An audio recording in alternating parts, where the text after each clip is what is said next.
Boruto to Vortex Chapter 10 might be one of the most divisive chapters in all of Boruto, but behind all that controversy, there were a lot of subtle pieces of foreshadowing.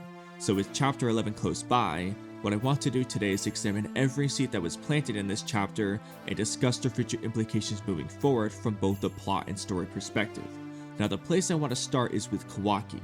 Shikamaru tells Kawaki to ignore Boruto and go up Team 10 and Himawari, and Kawaki's response to this is really telling and something I really like for his character.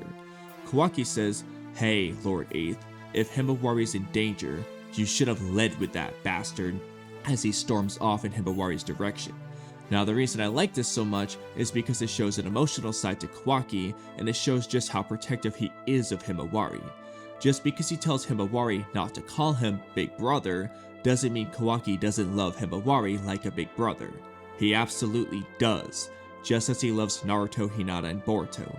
I plan to discuss this a lot more in an upcoming video analyzing Kawaki's character, but what this shows is that Kawaki rejects his identity as Himawari's big brother because he feels unworthy of being Himawari's big brother, even though deep down inside, Kawaki is Himawari's big brother.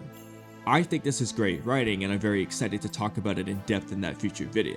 And in terms of future implications, you should expect to see some sort of conflict or contradiction between who Kawaki really is and who Kawaki is trying to be as we move forward, which coincides perfectly with the identity concept being presented in this arc. Bouncing off of that point, we see Delta display her protective nature of Kawaki as she angrily chases after him, which should make you ask the following question. Why is Delta so protective of Kawaki? Is it purely because Ada asked her to, since Delta is particularly extra affected by Ada's love charm?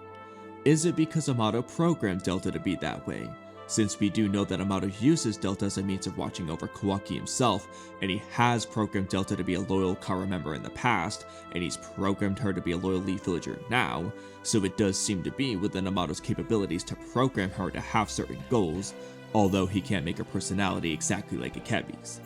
Is it because of some inherent nature that Akebi possessed when she was alive, such as a mother's desire to protect her child? And yes, I am absolutely referencing my theory that Akebi is Kawaki's mom and Amato is Kawaki's grandfather.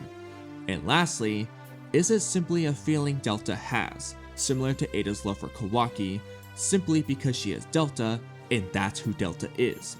I think any of these answers are entirely reasonable, and regardless of which answer it actually is, I think it would be phenomenal writing to have Delta question whether this desire to protect Kawaki is her own, or if it's something fabricated by someone else. Quite similar to what they did with Mitsuki in the Mitsuki desertion arc in the anime, which is very fitting given the immense parallels between Mitsuki and Delta and Orochimaru and Amato. And given that the subject matter of this arc is identity and how this has been sprinkled throughout part 1 of Boruto already, this would work wonders with what's already been established in the story, so I really hope they cash in on this concept.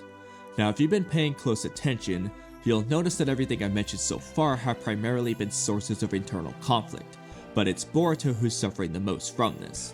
Boruto tells Shikamaru he just had a minor issue and not to worry, he just needs a little break, but we can tell that it was a lot more than just a minor issue and that it is something to worry about, because Boruto is sweating and gritting his teeth, seemingly out of panic and fear, and I really like this for Boruto's character. It gives him some internal conflict as he's put in a no-win situation. On one hand, he can rush over to face Jura to help save Himawari and Team 10, but doing so would risk Momoshiki taking over, especially if Kawaki is using his Karma Seal nearby, which would just put Himawari and Team 10 in danger again. And on the other hand, Boruto can lay low for a bit to let the Karma Seal and Momoshiki's control settle down, but doing so leaves Himawari and Team 10 in greater danger of being devoured and killed by Jura. And to make matters worse, because Kawaki knows that Boruto is in the Leaf Village and he knows that Boruto can't control his karma, Kawaki has the perfect opportunity to make Boruto look bad. If Boruto shows up, Kawaki can just resonate their karmas to try and make Boruto lose control. And if Boruto doesn't fight the Shinju, Kawaki can point that out to everyone to make it seem like Boruto's allied with the Shinju. Talk about a lose-lose situation. Conceptually, I think this is great, but in terms of execution, I definitely think they need to dig a bit deeper than just Boruto sweating a little bit. He doesn't need to go on a long monologue about his predicament. Simple things like Boruto slamming his fist against the wall, saying things like, "Damn it, what do I do?" and so on, on top of Boruto sweating and gritting his teeth, are more than enough. They perfectly convey Boruto's frustration and show more of Boruto's vulnerable side, and that's a good thing. So far, Boruto has mostly been untouchable. He successfully defeated Code, he successfully defeated Mitsuki, he successfully defeated Kawaki, and Shikamaru is already on his side. Something needs to make Boruto break a little. Now we got a little bit of that when the Shinju were first awakened in chapter 4, when Boruto attacked Hidari out of emotion instead of staying logical, and it almost led to his defeat, but I don't think this was nearly enough. This, on the other hand, has the potential to work wonders. It starts with internal conflict over Himawari and Momoshiki, and we can use that to transition to some external conflict with Momoshiki, Jura, and Kawaki, and that just works really freaking well. We didn't need to get all of this in this particular chapter, but I do think we need to get it at some point, or else it'll be a huge missed opportunity. So keeping a positive outlook on the future and assuming the narrative follows this trajectory, we should expect to see Boruto grow increasingly frustrated about his inability to safely protect Himawari in the village because of this predicament before he finally makes a decision on what to do. And there's a very good chance that Kawaki will take advantage of whatever decision Boruto makes to frame Boruto as the village enemy once again. Now transitioning to the Shinju, Hidari asks why in the world Team Konohamaru is interfering with them, and Jura laughs and tells Hidari to ask them himself while he goes after Himawari, which I think is meant to help probe Hidari to learn more about himself and his identity, because back in chapter 5, Hidari was asking questions about who they are, and Jura was offering his advice and opinion about what will lead to the formation of their identities. So I think Jura wants to let Hidari do his own thing for a bit, and then Jura will observe the end result.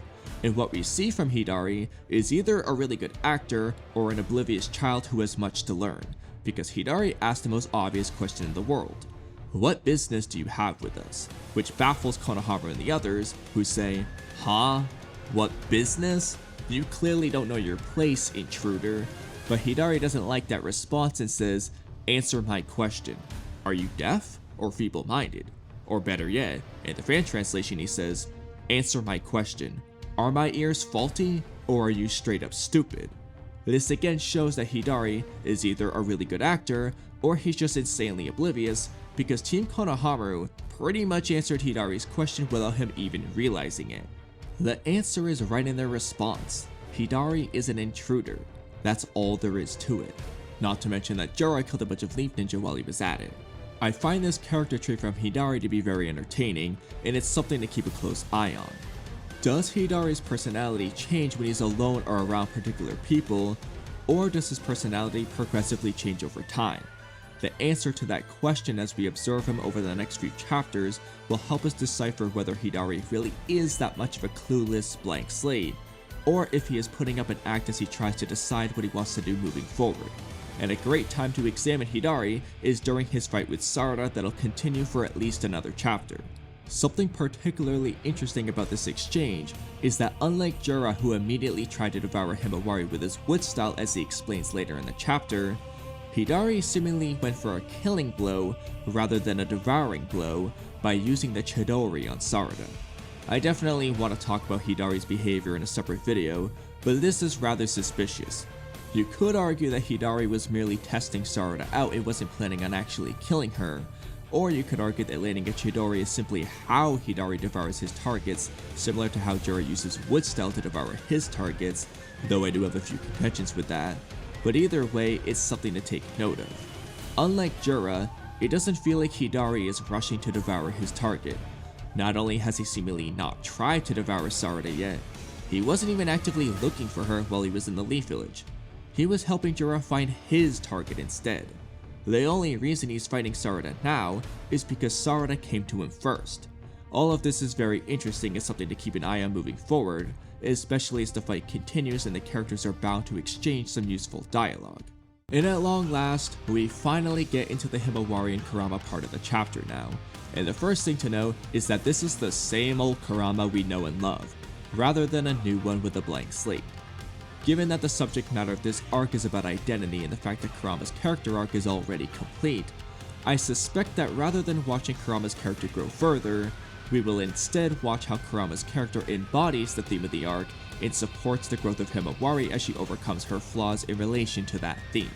very similar to Asuma's role for Shikamaru in the Akatsuki suppression arc.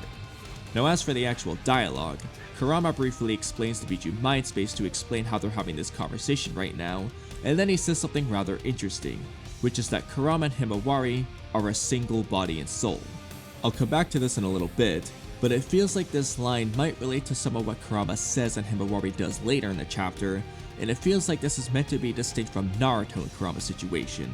But the line itself doesn't actually make any sense for a variety of reasons, so I don't think you should take this literally. First of all, Kurama just got done explaining in a previous panel that he and Himawari are exchanging words mind to mind. How can they have two minds but only one soul? The only situation where that can make any sense is if one soul was split into two or more parts, such as with shadow clones or when Minato split Kurama in half with the Reaper Death Seal. However, that doesn't apply to Kurama and Himawari. They are two distinct entities talking to each other. There's no way for them to be the same singular soul. On top of that, if they were truly a single body and soul, then there would be no distinction between their chakras. There would just be one singular chakra. As we know, chakra is the mixture of one's physical and spiritual energy. The physical energy comes from the body, while the spiritual energy comes from the soul. So if Kurama and Himawari were one body and soul, they would have the exact same physical and spiritual energy, meaning they would have the exact same chakra. However, that's blatantly not the case, as Jura specifically sensed Kurama's chakra within Himawari, while the Leaf Village doesn't register Himawari's chakra as Kurama's chakra, otherwise they would have known about Kurama a long time ago. Kurama also consistently refers to his chakra and power as something distinct from Himawari herself, even if Himawari is in complete possession of that power, and I think you get the point by now. I'm not saying to completely disregard all aspects of the line altogether. In fact, I think there's an important implication from this line. Just don't take it too literally. What I think Kurama really means is that rather than simply coexisting like you do with Naruto, Kurama is actually a part of Himawari. In other words, they are essentially fused together. There's a few comparisons we could make, but the best one is probably the revival of the Ten Tails in the War. When the Geto statue absorbed the chakra of all 9 Biju, their chakras merged together to recreate the Ten Tails chakra.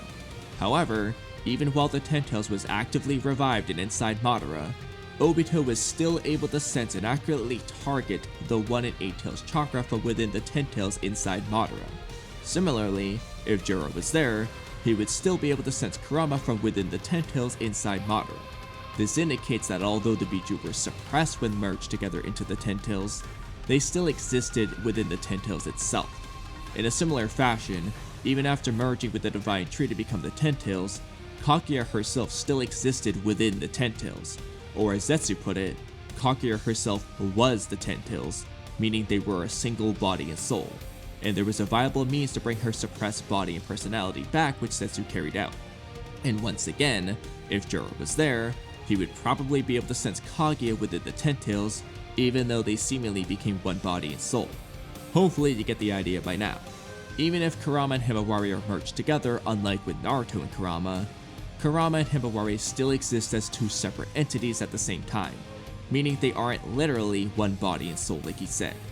Getting back to the chapter though, Kurama offers a few hypotheses for why he's returned inside Himawari, those being that Himawari may have been born inheriting a sliver of his chakra, a result of Himawari's Uzumaki and Hyuga blood, or simply fate. However, Kurama says that, since that's already happened, the how doesn't matter. What's most important is accepting the circumstances and moving forward. And while this line definitely fits Kurama's character, it does feel as though Kishimoto is actually telling this to the audience. In other words, he's telling the reader that Kurama is back and it doesn't matter how it happened. Just accept it and move on. I absolutely hate this idea, and that's another topic for another day, but just be prepared for the possibility of never getting a true answer for how and why Kurama returned inside Himawari, because the chapter itself literally foreshadows this event not getting an explanation. Stepping back for a moment though, something interesting to note is that Kurama says that the universe is full of mysteries, mirroring how Jura said that this world is curious and how this world keeps raising one question after another. I plan to discuss this in detail in a separate video, but I think this line might help establish both the narrative question of this arc and the two opposing answers to that question. This originally started as a meme on our podcast channel, but based on everything we have to work with so far, The primary question being proposed in this arc very well might be something along the lines of, how does one find their identity in this mysterious world? And long story short, Jura's answer is to look outwards to understand this mysterious world in order to better understand himself, whereas Kurama's answer is to look inwards to understand himself, which in turn allows him to better understand this mysterious world. As for how I came to that conclusion and the rest of the meaning behind this topic, I'll share that with you in a future video. Coming back to Kurama's dialogue though, Kurama points out that Himawari's chakra has a greater affinity to Kurama's chakra than any of her predecessors, including Naruto, which I think coincides with the one body and soul thing. The question is, why do their chakras have such a high affinity for each other? It could be that Himawari and Kurama are on the same wavelength like Kawaki and Ishiki. It could be that they are such polar opposites that they naturally attract, complement, and balance each other out like Naruto and Sasuke. It could be that Himawari's Uzumaki and Hyuga blood connecting back to Hagoromo and Hamura Otsutsuki pairs extremely well with Biju chakra, and Himawari simply inherited more or a better quality version of this blood than Boruto did, or perhaps a blend of some of these options. Let me know in the comment section below if you have any other ideas for why Himawari and Kurama have such a high affinity for each other.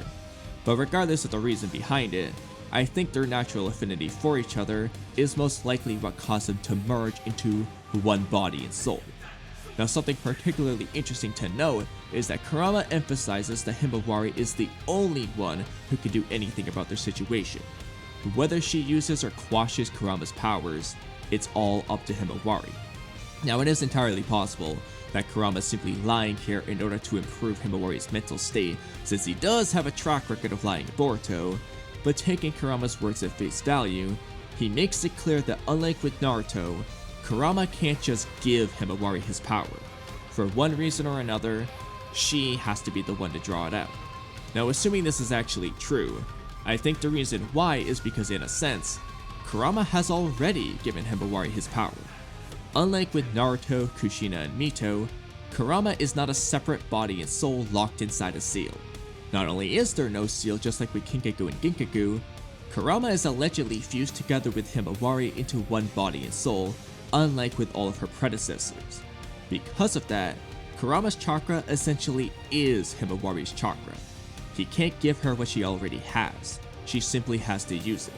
Now, getting into the power itself, it does bear resemblance to multiple Kurama transformations we've seen in the past, and it is important to note that we've never seen Ikimoto draw those early Kurama transformations that Naruto did in part 1 of Naruto, or Kushina's transformations in the Minato manga, since those were all drawn by Kishimoto, and instead we've only seen Ikimoto draw KCM and Baryon mode, so we can't say for sure whether Ikimoto is trying to mimic Naruto's Chibi form for part 1 of Naruto, or if he's trying to mimic Naruto's Baryon mode for part 1 of Boruto, but what we can say is that anything less than Baryon mode would be completely irrelevant at this point. I'll save the scaling breakdown for another video, but we can't even be sure if Baryon mode Naruto can put up a fight against Jura, let alone a 2-3 Tomoe part 1 Sasuke level amp. But if we highball Ishiki's scaling, it is reasonable for Baryon mode Naruto to be able to fight at Jura's level, and if that is the case, even a partial Baryon mode transformation could pose a challenge and actually do something in this battle. It might not win, but it would keep everyone from dying.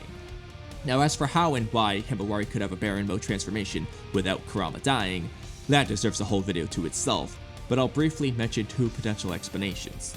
The first is that since Kurama's chakra became Baryon mode energy when he died, perhaps the kernel of him that sprouted remained in the same energy form, meaning Kurama simply has Baryon mode energy now without needing to sacrifice all of his chakra to create this energy in the first place.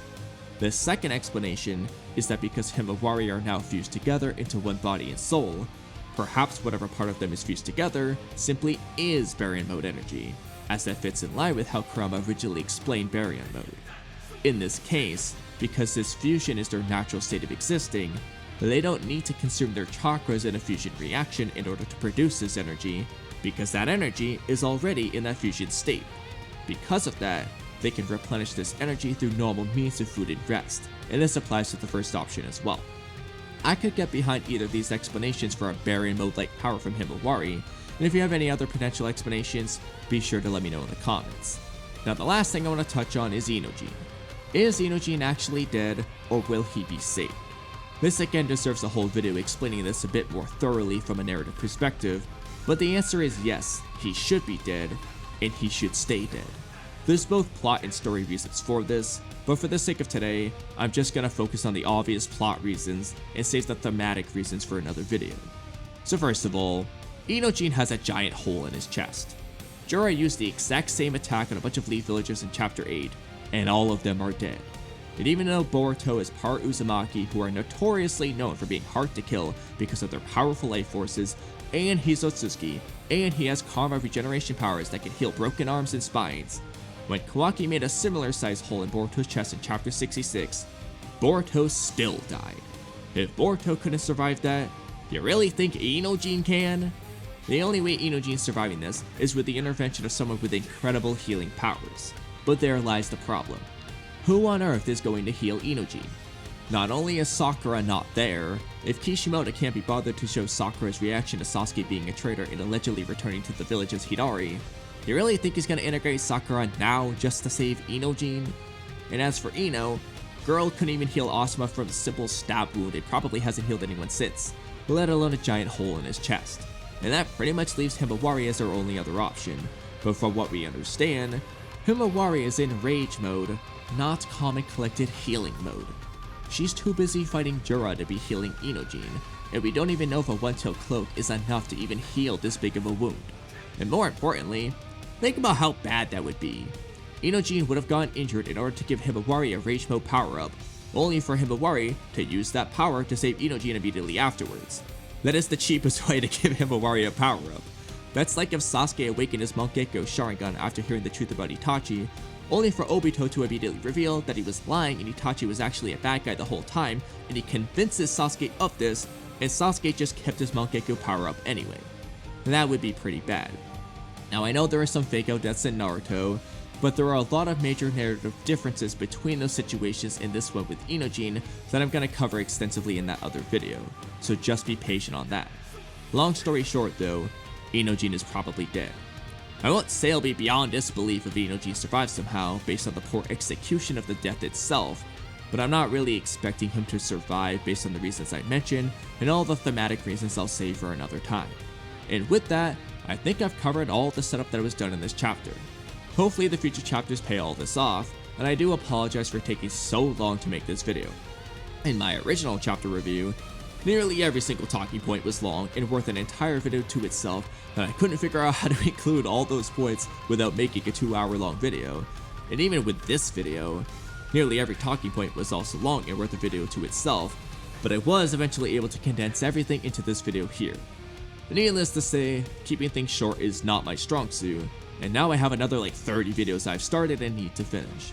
I could really use another Boruto hiatus or a bunch of boring chapters with nothing to talk about so I can finally catch up on videos instead of perpetually falling further and further behind, but I digress. That's my update rant, and now I want to hear what you guys think.